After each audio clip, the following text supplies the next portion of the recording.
Après 60 ans, beaucoup de personnes essaient de manger plus léger pour rester en bonne santé. Moins de pain, moins de viande, une petite soupe, un fruit, un café, un dîner très simple, et parfois, elles pensent faire le bon choix.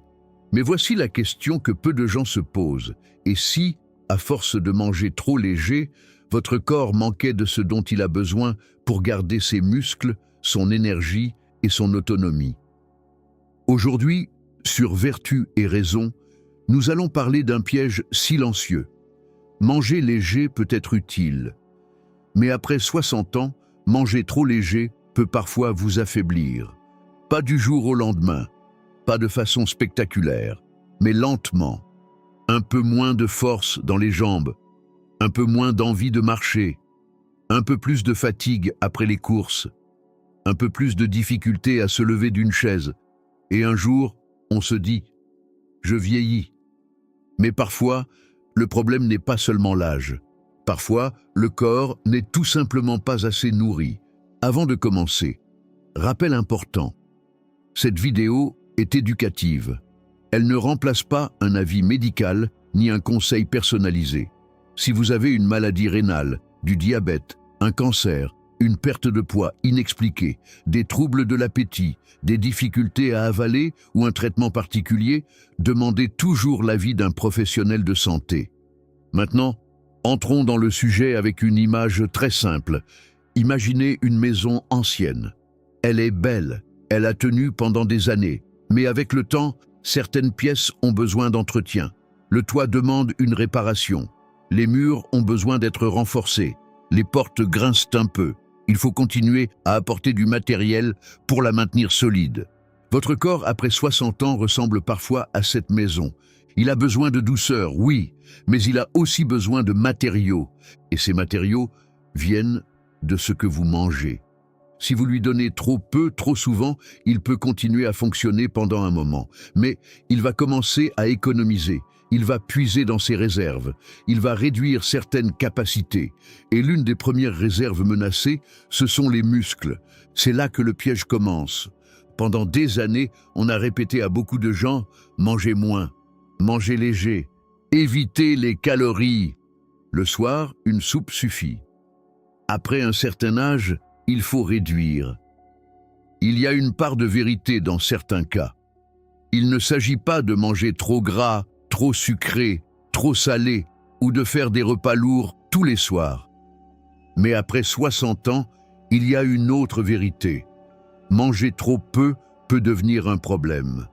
Surtout si les repas manquent de protéines, de bons nutriments, de fibres, d'énergie suffisante et de régularité. Le corps ne demande pas forcément des assiettes énormes. Il demande des assiettes utiles. Le premier signe que vous mangez peut être trop léger, c'est la fatigue qui arrive sans raison claire. Vous dormez à peu près correctement, vous ne faites pas d'efforts particuliers, et pourtant, vous vous sentez vidé, vous vous levez fatigué. Vous vous asseyez souvent, vous reportez les petites tâches. Vous dites « je ferai ça demain ». Bien sûr, la fatigue peut avoir de nombreuses causes, le sommeil, le stress, les médicaments, l'anémie, la thyroïde, le cœur, la glycémie et bien d'autres choses. Il faut consulter si elles persistent. Mais l'alimentation est une piste à ne pas oublier. Une journée qui commence avec un café et une tartine, continue avec une salade très légère, puis se termine avec une soupe et un fruit, peut sembler saine. Mais pour certaines personnes, elle apporte trop peu pour soutenir le corps, surtout si cette journée se répète. Un repas léger de temps en temps, aucun problème. Mais une vie trop légère peut affaiblir. Le deuxième signe, c'est la perte de force. Pas forcément une perte de poids visible, pas forcément un changement spectaculaire dans le miroir, mais vous remarquez que les sacs de course semblent plus lourds, les escaliers demandent plus d'efforts, vous avez besoin de vos mains pour vous lever, vous évitez de porter une casserole pleine, vous marchez moins vite. Et là, beaucoup de personnes accusent seulement l'âge, mais les muscles sont comme des comptes bancaires. Si vous retirez tous les jours et que vous ne déposez jamais rien, le solde diminue. Le mouvement est un dépôt. Les protéines sont un dépôt. L'énergie suffisante est un dépôt. Le sommeil est un dépôt. Si vous bougez moins, mangez trop peu, dormez mal et manquez de protéines, le compte musculaire se vide plus vite. Le troisième signe, c'est le grignotage. Cela peut sembler paradoxal. Certaines personnes mangent trop léger au repas, puis grignotent toute la journée. Un biscuit ici, un morceau de pain là, un café sucré, une petite douceur, un yaourt sucré, un jus.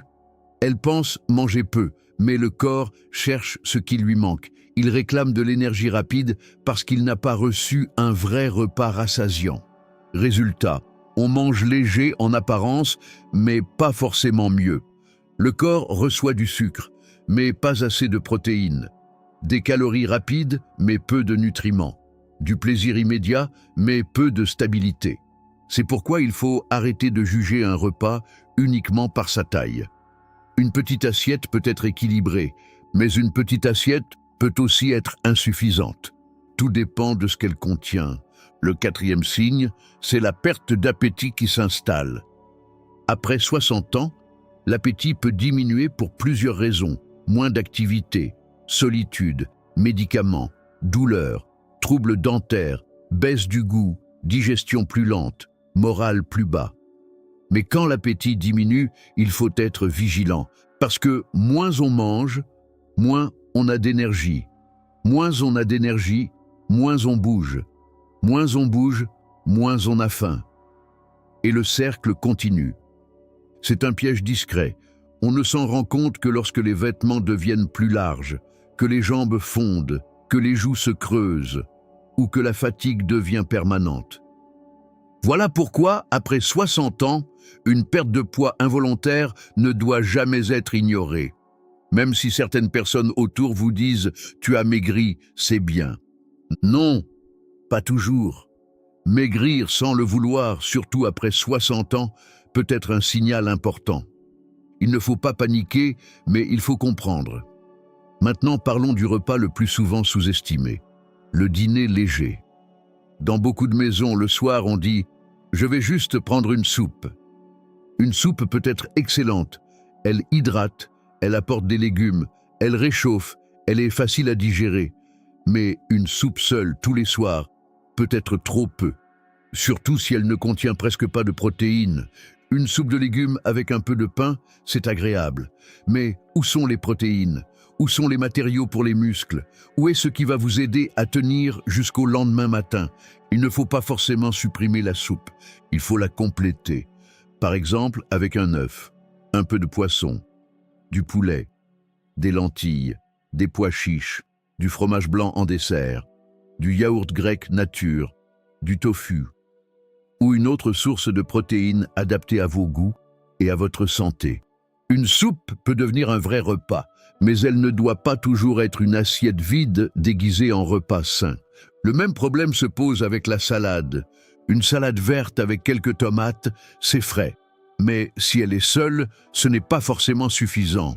Ajoutez des œufs, du thon, des sardines, des haricots, du fromage, des noix, du poulet, des lentilles ou une autre source nourrissante. Après 60 ans, le mot-clé n'est pas seulement léger, le mot-clé est complet. Un repas complet n'est pas forcément lourd. Il peut être simple, digeste et équilibré.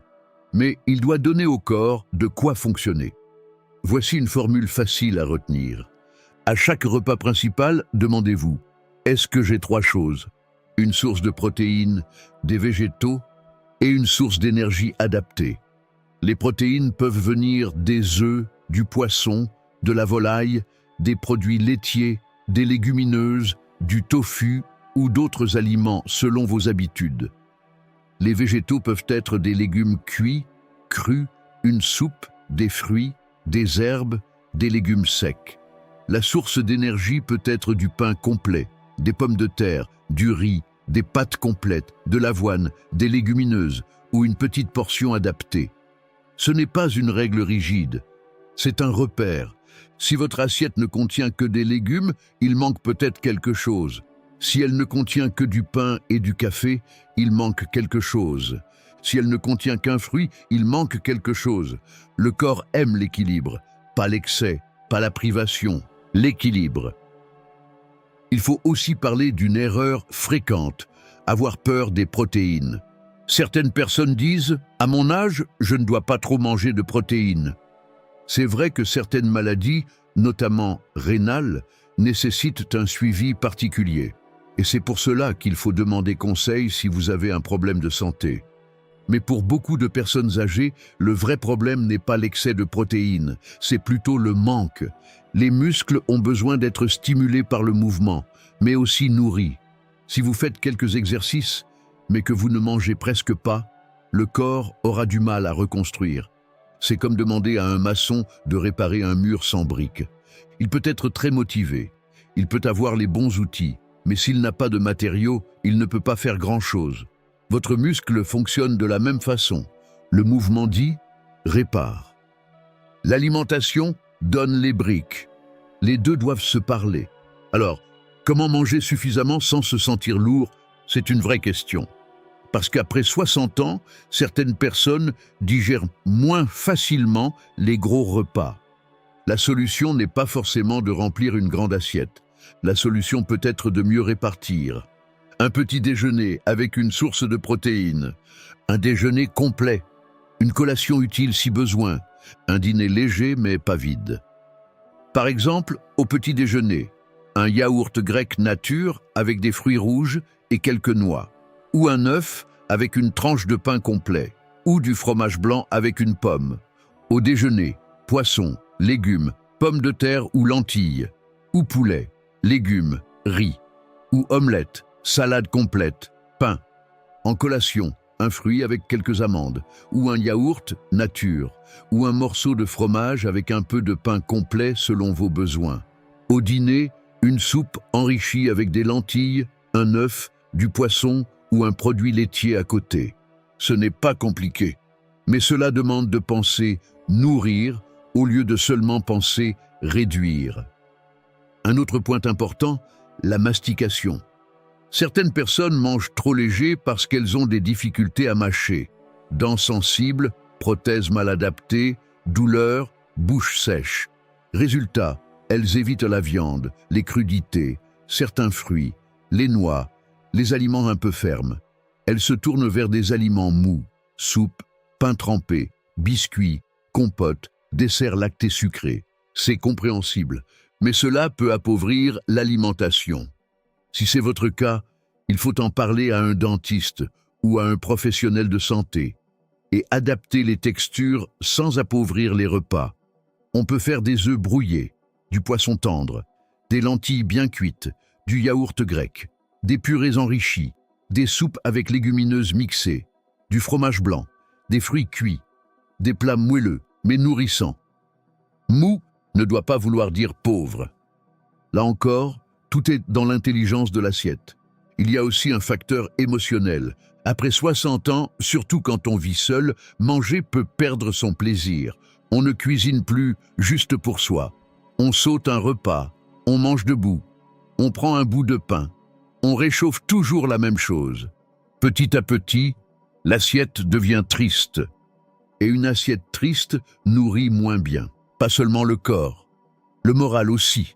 Alors, même si vous mangez seul, essayez de garder un vrai moment de repas.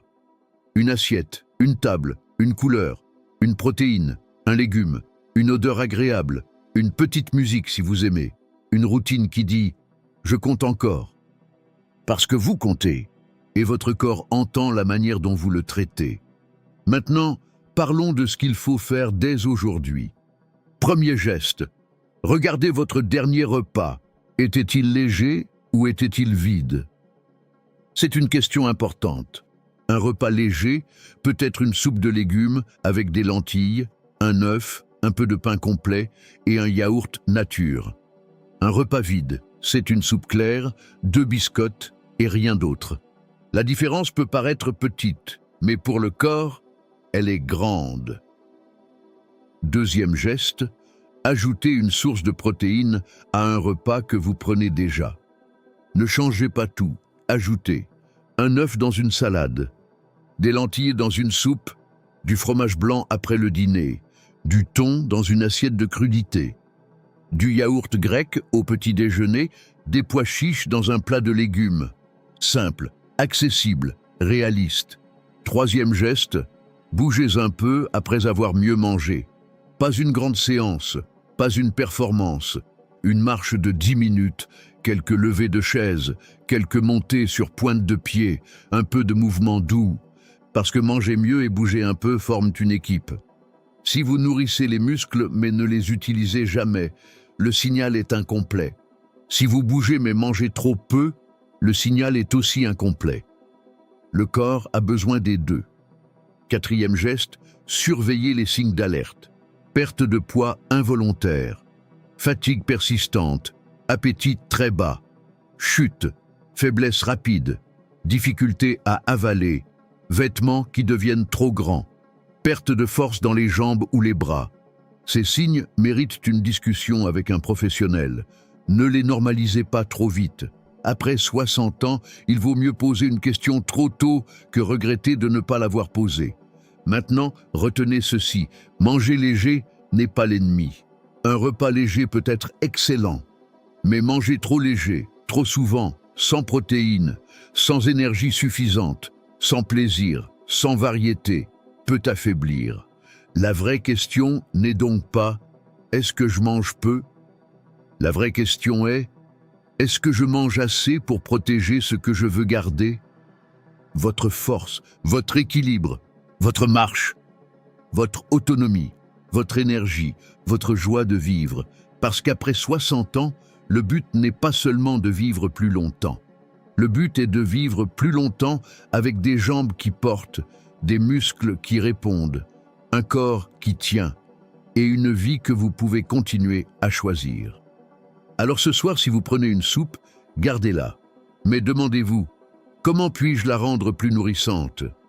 Si vous prenez une salade, gardez-la.